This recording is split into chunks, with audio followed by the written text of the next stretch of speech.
Hey, so this is our third time recording. Yay! Yeah, we wrote a story. It's awesome. It's called Elephants Never Forget, but Sometimes Grandma Does. By Kristen and Jen. Poop. It says poop at the end. That's why we said it. It says poop.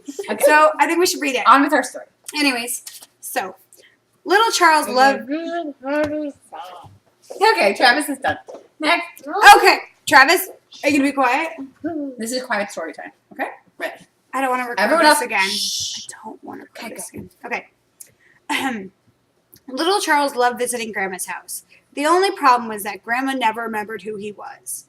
When he first arrived, she greeted him, "Hello, Amanda. Are you excited for the parade today?" Then she sat in the car and yelled at the ignition. "These horses aren't made like they used to be, Amanda." I don't know where I am anymore. Now it was time for lunch. Oh, and so I asked for something to eat. She replied, "Okay, Ralph, time for Puppy's favorite kibble." She proceeded to put my food on the floor and rubbed my head. Aw, Puppy. Now it was time to clean up. Grandma took me to the groomer despite my objections. I kept saying, "Grandma, don't you know who I am?" She said, "Of course, Abraham. You're the man on the money." It was almost time for Mom to come pick me up, but we had one thing left to do.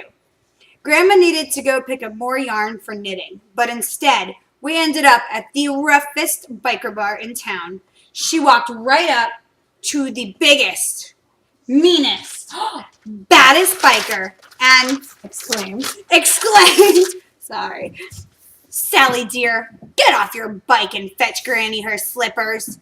Red as a beet, the biker stood up, revealing that he was almost twice the size of Grandma.